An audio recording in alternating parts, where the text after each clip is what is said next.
যে যেখানে আছেন ভালো থাকবেন সেটাই প্রত্যাশা করি।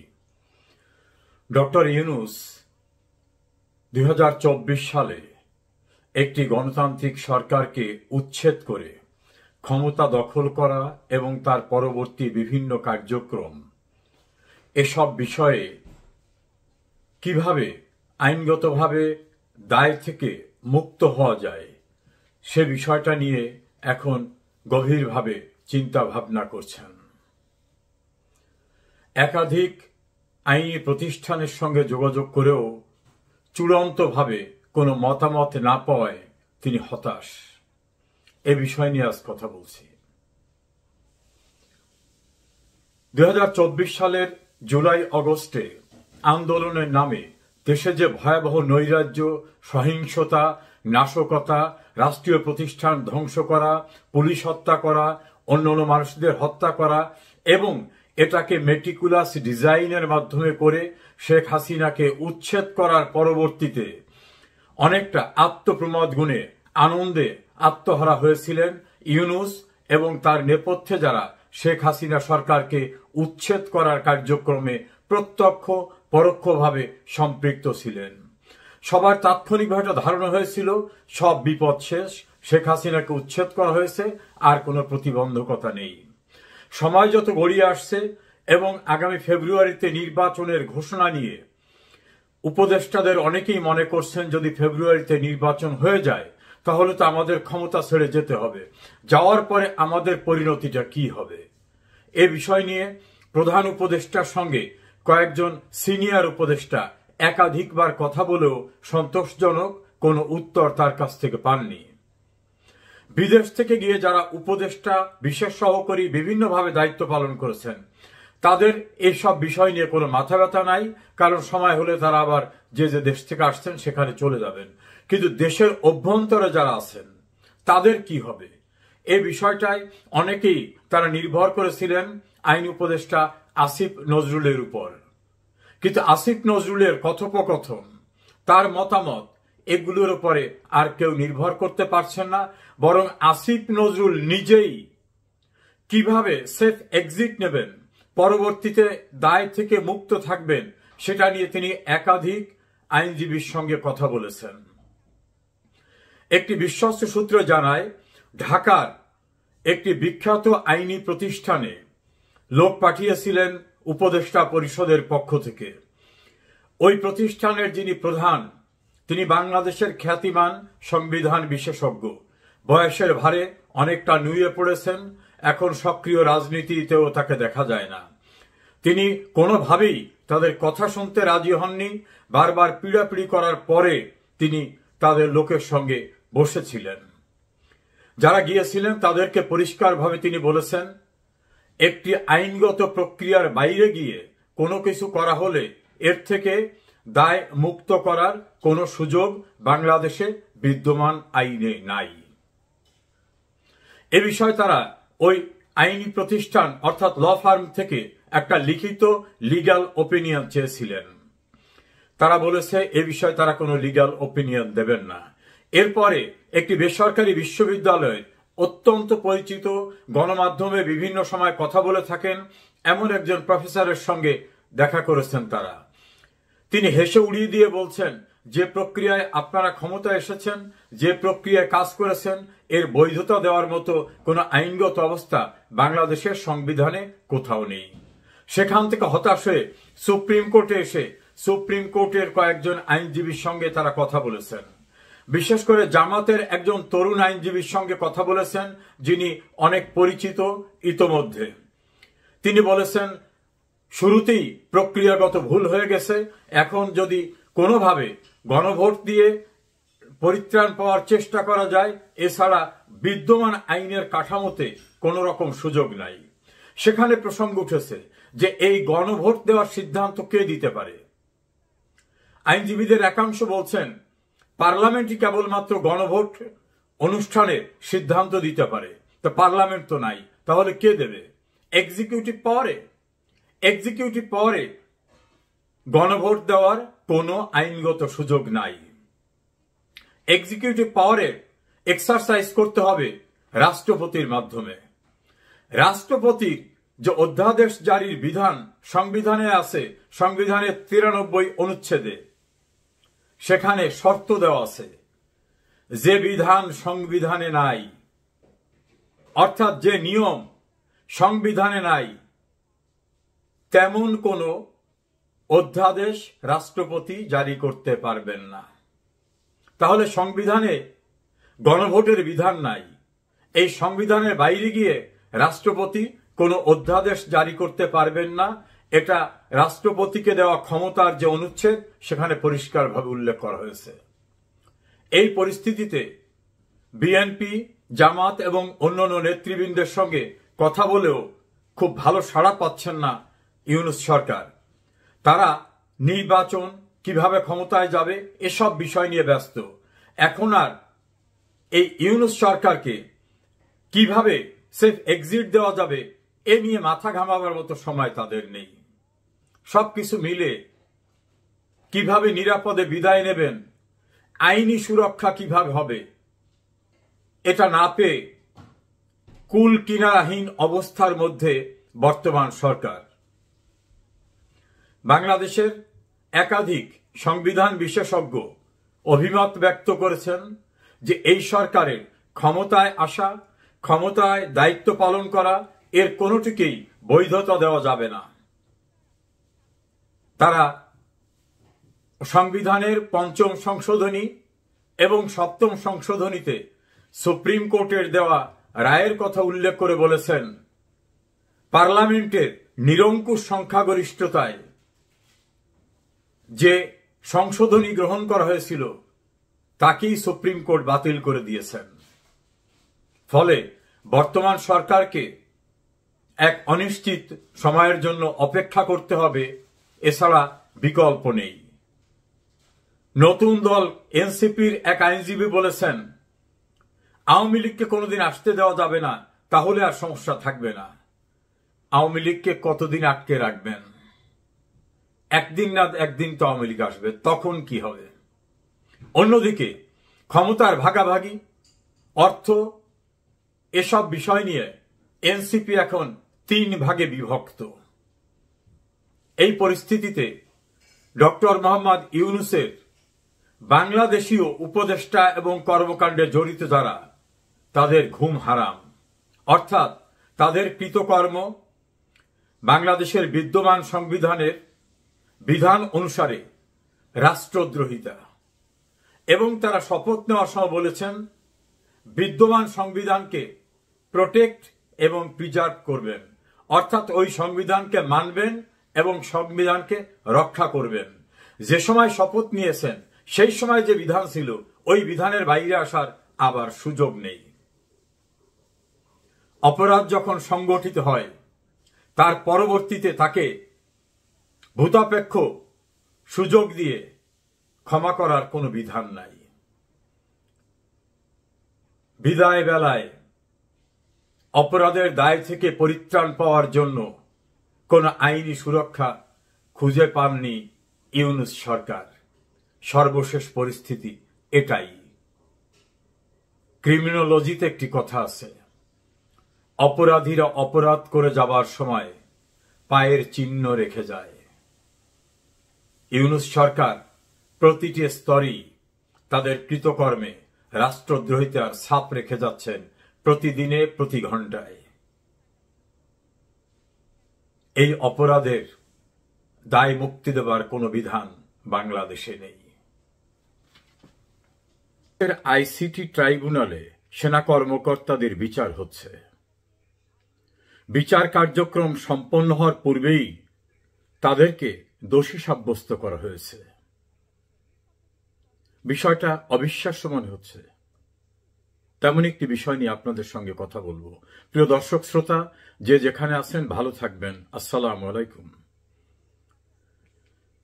জামাত ইসলামীর সাবেক আমির গোলাম আজমের পুত্র আব্দুল্লাহিল আমান আজমি একটা ইন্টারভিউ দিয়েছেন। সেই ইন্টারভিউটা থেকেই আমি কথা বলছি। তিনি গণমাধ্যম কর্মীদের সামনে বলেছেন যে সেনা প্রধান জেনারেল ওয়াকারুজ্জামান তাকে তার অফিসে ডেকে নিয়েছেন। ডেকে নিয়ে করজোড়ে মাথা নিচু করে তাকে বলেছেন, স্যার আপনি জেনারেলদের ক্ষমা করে দেন, আমি ওদের বিচার করব। এক পর্যায়ে জেনারেল ওয়াকারুজ্জামান বলছেন,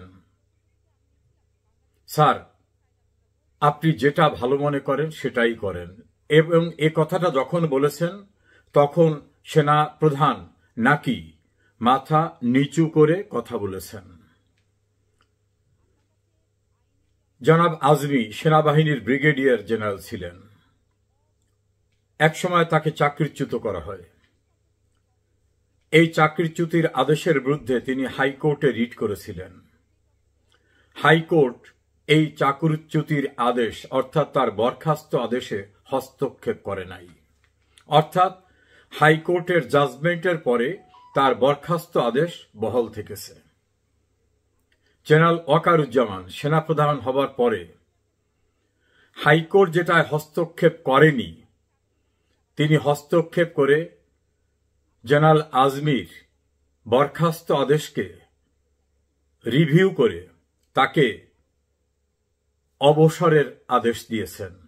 আর্থিক সুযোগ সুবিধা দেওয়া সহ সেনা সদর দপ্তরে আসা, সেনাবাহিনীর সঙ্গে বিধি বিধান অনুযায়ী তার যে চলাফেরা সেটা তিনি করতে পারবেন। কারণ অতীতে বরখাস্ত হলে তার জন্য বাধ্যবাধকতা ছিল, তিনি ক্যান্টনমেন্টে যেতে পারবেন না, সেখানে নিয়ম কানুন অনুসরণ করতে পারবেন না, সুযোগ সুবিধা পাবেন না, এ জাতীয় বিষয়গুলি। জেনারেল আজমি আরো বলেছেন যে ওয়াকারুজ্জামান তার একটি প্লটে নির্মাণাধীন ভবনের কাজ বন্ধ করে থাকার যে আদেশটা ছিল সেই আদেশটাকেও বাতিল করে একজন জেনারেলকে দিয়ে তার বাসায় পাঠিয়েছেন।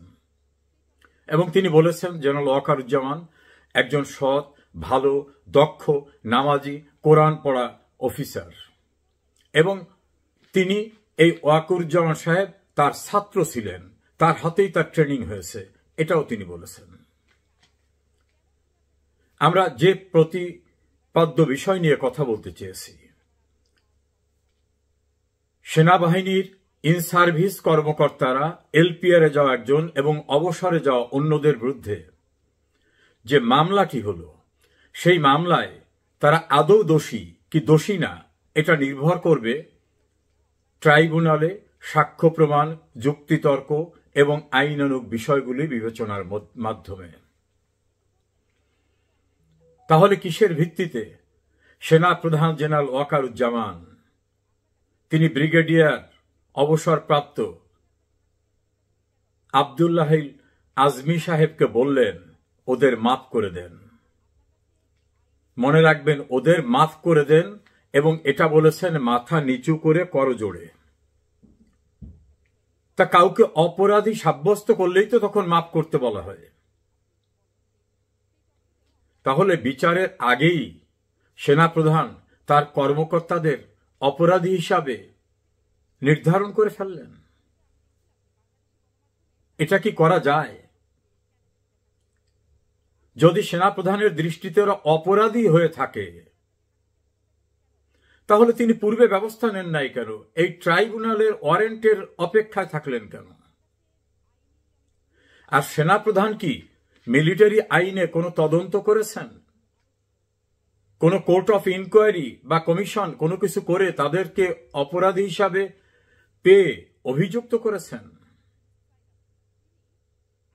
এ পর্যন্ত কোনো তথ্য এমন পাওয়া যায়নি। যদি নাই করে থাকেন তাহলে তিনি কিভাবে বললেন স্যার আপনি ওদেরকে ক্ষমা করে দেন, আমি ওদের বিচার করব? ক্ষমা তাকেই করা যায় যে অপরাধ করছে। তাহলে সেনাপ্রধানের দৃষ্টিতে এই জেনারেলরা অপরাধ করেছে? লক্ষ লক্ষ মানুষ আজমির এই ইন্টারভিউ দেখেছে। তিনি অসত্য বলে থাকলে নিশ্চয়ই সেনা সদর দপ্তর একটা বিবৃতি দিয়ে এটা অস্বীকার করতেন। সেরকম বিবৃতিও দেখিনি। প্রশ্ন উঠেছে, তদন্ত করার পূর্বে অথবা আদৌ তদন্ত হয়নি, কিসের ভিত্তিতে সেনাপ্রধান জেনারেল ওয়াকারুজ্জামান তার অধীনস্থ এই জেনারেলদেরকে দোষী হিসাবে সাব্যস্ত করে করজোড়ে মাথা নিচু করে একজন বরখাস্তকৃত সাবেক ব্রিগেডিয়ারের কাছে ক্ষমা চাইলেন। জেনারেল ওয়াকারুজ্জামান ক্ষমা গোটা জাতিকে যে বিধ্বস্ত অবস্থার ভিতরে নিয়ে যাওয়ার ঘটনা আপনি দায়িত্ব নেবার পরে ঘটেছে, সেক্ষেত্রে কি ক্ষমা চাওয়ার মতো কোনো পরিবেশ কোথাও হয়েছে? আপনার কমান্ডের অধীনের সোলজাররা দাঁড়িয়ে থাকা অবস্থায় ধানমন্ডির বঙ্গবন্ধু ভবন যখন গুড়িয়ে দেয়, দেশের সিনিয়র সিটিজেন সাবেক প্রধান বিচারপতি সহ গুরুত্বপূর্ণ ব্যক্তিদেরকে যখন চরমভাবে হেনস্থা করা হয়, অপমান করা হয়, বীর মুক্তিযোদ্ধাদের গলায় যখন জুতার মালা দেওয়া হয়, এসব বিষয়ে কি আপনি কাউকে দোষী সাব্যস্ত করেছেন? আপনি কি অনুতপ্ত হয়েছেন? আপনার যে দায়িত্ব গ্রহণ করেছিলেন সেখানের ব্যর্থতা নিয়ে কখনো কথা বলেছেন? বলেননি। পাকিস্তানের একজন গুরুত্বপূর্ণ জেনারেল তিনি বাংলাদেশে এসে প্রধান উপদেষ্টার সঙ্গে দেখা করেছেন। ঢাকার মেট্রোপলিটন পুলিশ কমিশনার তিনি ভারতের বিরুদ্ধে যুদ্ধ ঘোষণা করা হবে এই কথা বললেন। যুদ্ধ ঘোষণা করার কথা বলার এখতিয়ার সম্পন্ন তিনি। বিডিআরের ইনকোয়ারির দায়িত্বপ্রাপ্ত একজন অবসরপ্রাপ্ত সেনা কর্মকর্তা তিনি বাংলাদেশকে ভারত আক্রমণ করার জন্য মাঝে একটি বক্তব্য রেখেছিলেন।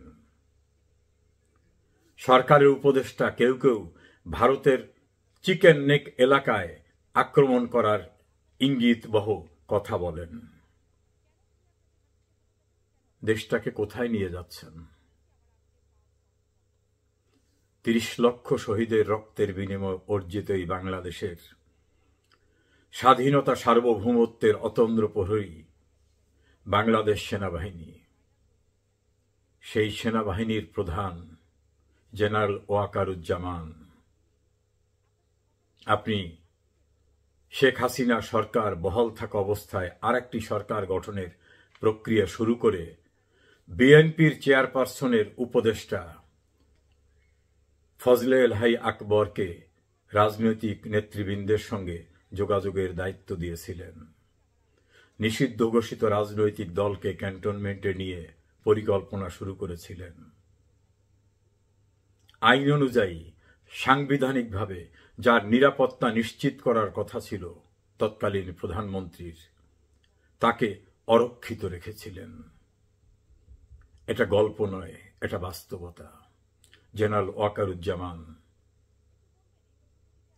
এই দায় আজ হোক কাল হোক একদিন আপনাকে ব্যাখ্যা দিতে হবে।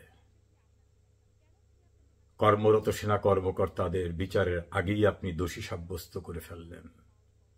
আদালতে ইলেকট্রনিক এভিডেন্স হিসাবে এই সাক্ষ্যটাই তো যথেষ্ট যে তাদের সেনাপ্রধান নিজেই আর একজন অবসরপ্রাপ্ত বা বরখাস্তকৃত সেনা কর্মকর্তার কাছে বলে ফেলেছে যে ওদের মাফ করে দেন, আমি ওদের বিচার করব। নিশ্চয়ই অপরাধী না হলে আর মাফ করার কথা হয় না। আপনার সাক্ষ্যই তো যথেষ্ট তাদেরকে সাজা দেওয়ার জন্য। জেনারেল ওয়াকারুজ্জামান,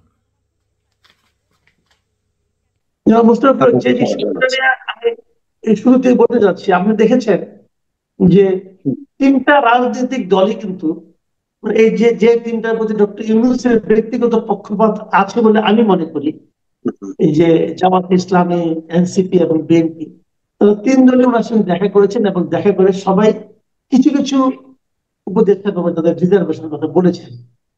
আপনার কি মনে হয় এই রিজার্ভেশনের কথা যাওয়া যে তাদের যে অভিযোগটা, এই অভিযোগটা ডক্টর ইউনূস কিভাবে নিষ্পত্তি করতে পারেন? ওনার জন্য একটা সুবিধাজনক অবস্থাও তৈরি করে দিচ্ছে রাজনৈতিক দলগুলো। সেটা হচ্ছে যেহেতু পাল্টাপাল্টি অভিযোগ আছে, সুতরাং কোনো একটা অংশকে সরাবে আর একটা অংশকে সরাবে না, সেটা তো হবে না।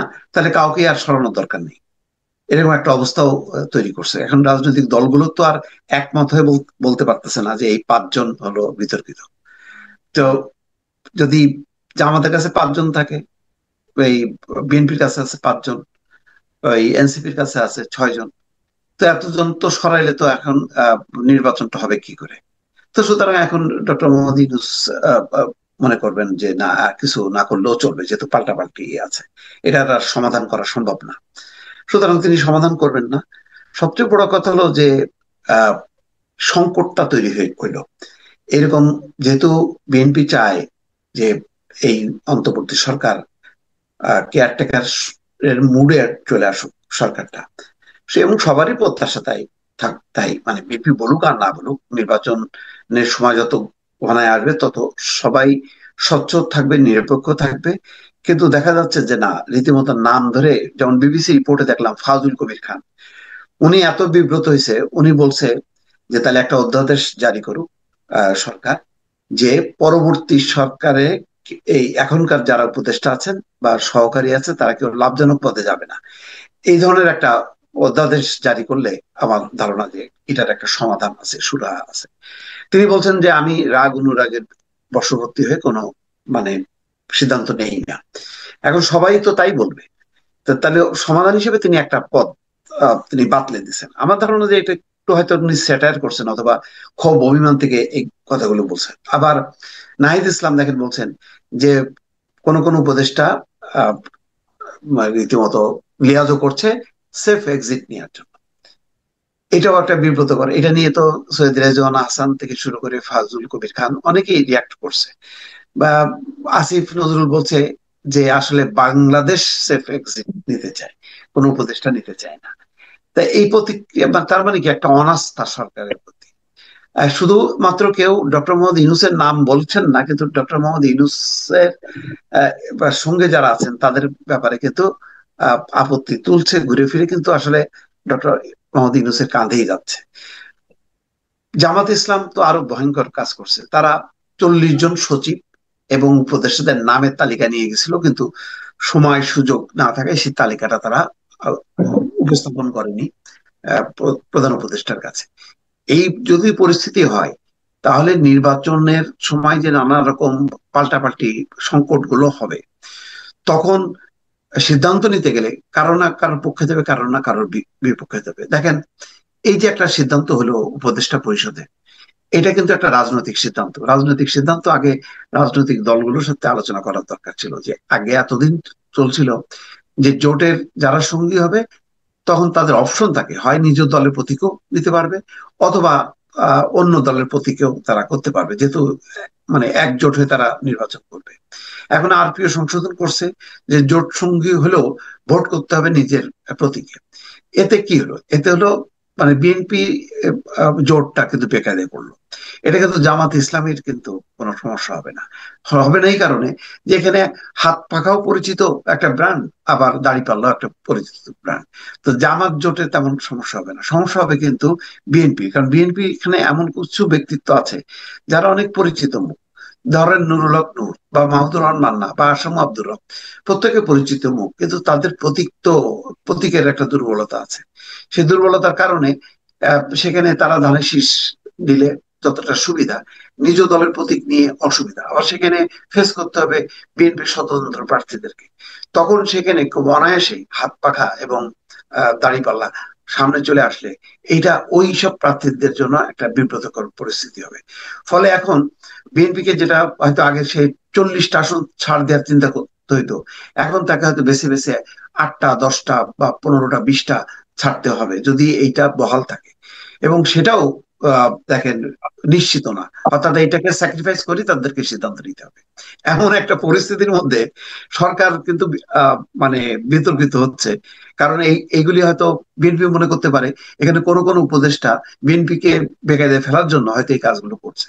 তো আমি এই জন্য বলছি যে সরকার এবং তার উপদেষ্টা পরিষদ, তার উপরে যদি আস্থা না থাকে তাহলে সংকটটা আমরা এখন যেভাবে দেখছি, সামনে কিন্তু আরো অনেক সময় আছে, সেই সংকটটা আরো তীব্র হবে। এতে যেটা হবে কি, ভালো নির্বাচনের আশা সেটা কিন্তু খুব দ্রুহ হয়ে যাবে।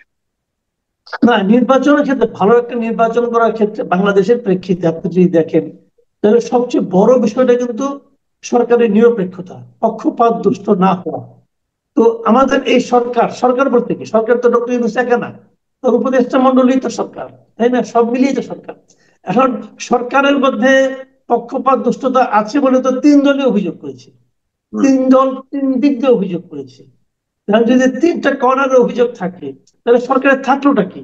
তাহলে এই সরকার কি আপনার বিবেচনায় একটা নিরপেক্ষ অবাধ সুষ্ঠু নির্বাচন অনুষ্ঠান করতে পারবে?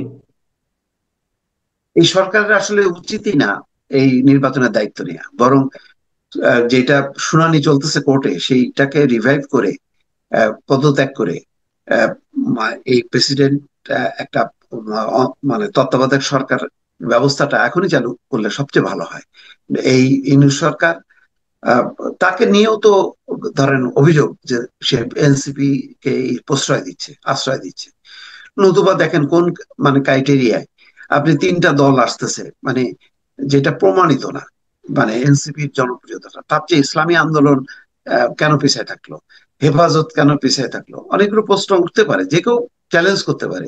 নুরুল হক নূরের দলও চ্যালেঞ্জ করতে পারে, যে কেউ করতে পারে। কিন্তু এটাও তো এক ধরনের পক্ষপাতিত্ব যে আপনি গণ অভ্যুত্থানের দল, নির্বাচন সরকার পরিচালনায় কি গণ অভ্যুত্থানের গুরুত্ব আছে? তাহলে কি আহ, মানে বিএনপির গুরুত্ব নেই, জামাতের গুরুত্ব নেই, অন্য দলের কি গুরুত্ব নেই? তারা কি গণ অভ্যুত্থানের দল না? তারা কি মানে আন্দোলন করেনি গণ অভ্যুত্থানের জন্য?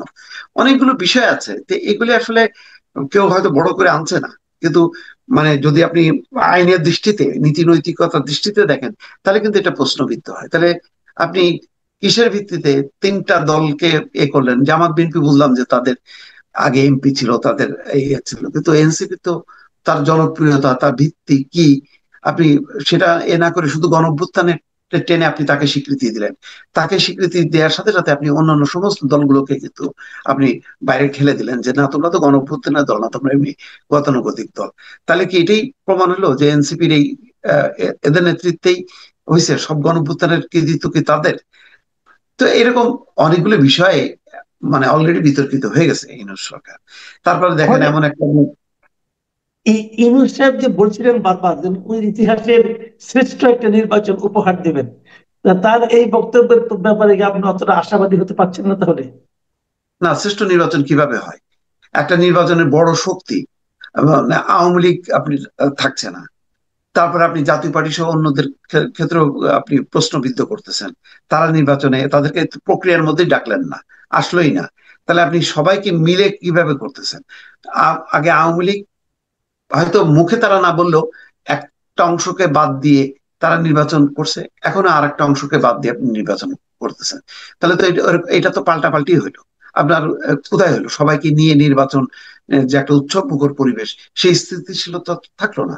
এখন মনে করেন আপনি নির্বাচন করলেন, ওই দিন কি নির্বাচনের দিন আওয়ামী লীগ কি একটা মিছিল বের করবে না? তার অন্যরা যদি বঞ্চিত হয়, জাতীয় পার্টি তারা কি প্রতিবাদ করবে না? তারা ওই যে আমেরিকার যে সংস্থা, তার কাছে কি বলছে? যে নিরপেক্ষ নির্বাচনের কোনো সম্ভাবনা তারা দেখছে না। তারা অভিযোগটা করলো কেন? তারাও তো বলতে পারতো হ্যাঁ আমরা খুব আশাবাদী যে ভালো একটা নির্বাচন হচ্ছে, ওই জাতীয় পার্টিও তো বললো না। তাহলে আপনি শ্রেষ্ঠ নির্বাচনটা কাদেরকে দিয়ে করবেন? এটা একটা প্রশ্ন। এই তাহলে প্রশ্নের কিন্তু মীমাংসা হয়নি, এবং আন্তর্জাতিক অঙ্গনে এই প্রশ্নগুলি আসবে বলেই 6টা সংস্থা, আন্তর্জাতিক সংস্থা, তারা কিন্তু বলছে যে আপনার বিচার কাজ ভালো, গুম খুনের বিচার করতেছেন ভালো, সব ভালো, কিন্তু আওয়ামী লীগের কার্যক্রমের উপর যে নিষেধাজ্ঞা, এটা অগণতান্ত্রিক, এটাকে আপনাকে প্রত্যাহার করতে হবে। চিঠি লিখছে তারা ডক্টর মোহাম্মদ ইউনূসকে। আগে যেমন ডক্টর ইউনূসের পক্ষে অন্যরা চিঠি লিখতো, এখন অন্যরা কিন্তু লিখছে আওয়ামী লীগের পক্ষে ডক্টর ইউনূসকে। বোঝেন অবস্থা। তাহলে এখন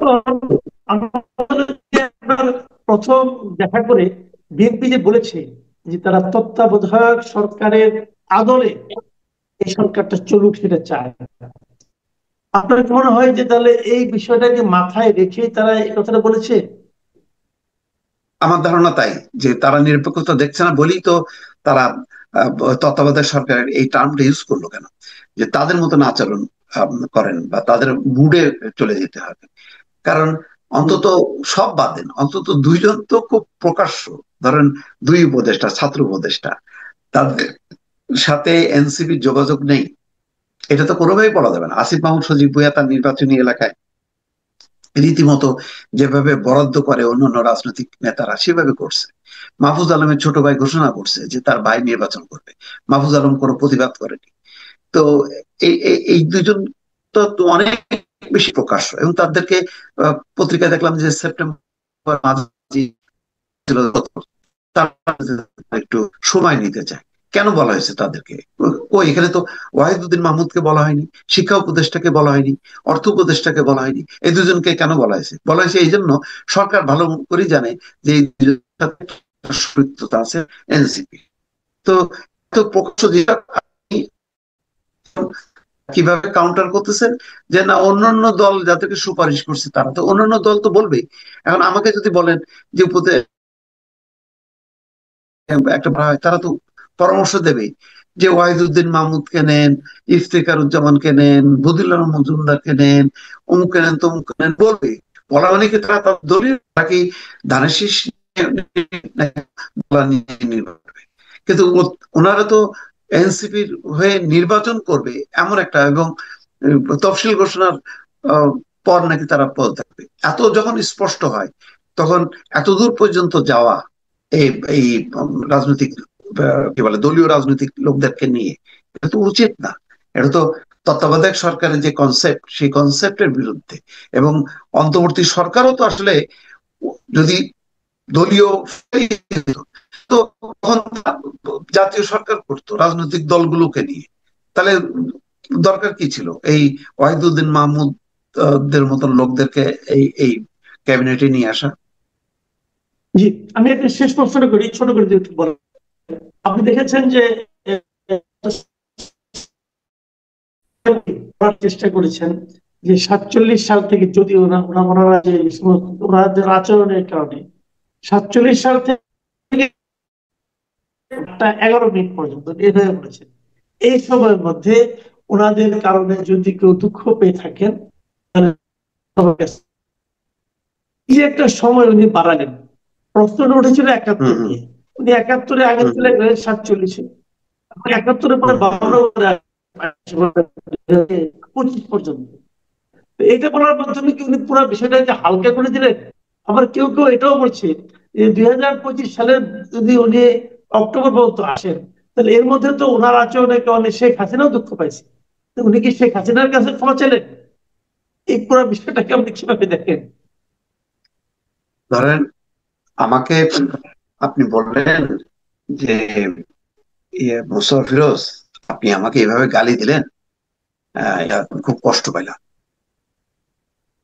তা আমি ধরেন সেটা স্বীকার করলাম না, না করে বললাম যে আচ্ছা, শুধু আপনি না, আমি জন্মের পর থেকে এই পর্যন্ত, আজকে পর্যন্ত যা যা করছি, কেউ যদি আমার আচরণে কষ্ট পান তা আমি ক্ষমা প্রার্থী। তাহলে কি দাঁড়ায়? এটা তো জিনিসটা তো সুনির্দিষ্ট না, কারণ আপনি তো আমাকে সুনির্দিষ্ট ভাবে বলতেছেন যে আপনি আমাকে কেন গালি দিলেন, যেন কিন্তু আপনার না বলে আপনি বলছেন যে না, শুধু আপনারটা কেন, আমি জন্ম থেকে এই পর্যন্ত যা যা কারোর সাথে খারাপ আচরণ করে থাকলে, যদি করে থাকি তাহলে, এই যে আপনি যদি করে থাকি, তাও আপনি বলতেছেন না যে আপনি করছেন। যদি যদি আপনার কাছে মনে হয় তাহলে ঠিক আছে, ক্ষমা করে দেন। এটা তো একটা, যেখানে জামাতের ব্যাপারে তো বলা হচ্ছে না যে জামাত এটা করছে ওইটা করছে, তাদের তো আবার ভালো ভূমিকাও ছিল ভাষা আন্দোলনের সময়, তারা বাংলার পক্ষে করছে না তো, সেটার জন্য তো এখন ওই সময় পাকিস্তানিরা যে ক্ষুব্ধ ছিল, তাহলে এখন ওদের কাছেও কি মাপ চাইলো যে আপনারা ওই ভাষা আন্দোলন করছিলাম বাংলা ভাষার জন্য, সুতরাং আমরা একটা দুঃখিত, সেইটার জন্য তো দুঃখ প্রকাশ করা উচিত না। এটাকে তো ওন করতে হবে যে না, আমি এটা সঠিক কাজ করছি। কিন্তু 71-এর ব্যাপারে আপনাকে একদম পরিষ্কার ভাবে, এটা আলাদা ভাবে একটা স্টেটমেন্ট দিতে হবে যে এটা ওই সময় আমাদের ভূমিকা ভালো ছিল না, ওই সময় আমাদের কারণে বাংলাদেশের মানে বাঙালিদের উপর গণহত্যা ত্বরান্বিত হয়েছে এবং আমরা তার সহযোগী হিসেবে কাজ করছি, সে কারণে আমরা দুঃখিত। একদম সুনির্দিষ্ট এটাকেই ধরা হচ্ছে। মানে জামাত ইসলামকে কি ওই রাষ্ট্রভাষা বাংলার জন্য অভিযুক্ত কেউ কোনোদিন করেনি যে ওই সময় তোমরা রাষ্ট্রভাষা বাংলার জন্য আন্দোলন কেন করছো, এটা তো ভুল করছো, ক্ষমা চাও, ওইটা বলা হচ্ছে না, বলা হচ্ছে 71-এর জন্য। তো সুতরাং 71-এর জন্য তাদেরকে সুনির্দিষ্ট ভাবে ক্ষমা চেয়ে এই দায় থেকে তাদেরকে মুক্ত হইতে হবে। কিন্তু কখনোই দেখবেন যে তারা এই অবস্থানটাকে হালকা করার জন্য বলছে না, আমরা তো ভুল স্বীকার করছি। কি ভুল? আমরা এই পর্যন্ত যা যা করছি। কেউ যদি কষ্ট হয়, এটা তো গণ স্টেটমেন্ট বিষয় না, সুনির্দিষ্ট মানে বক্তব্য। ব্যক্তিগত হবে না, দলীয় ভাবে একটা সিদ্ধান্ত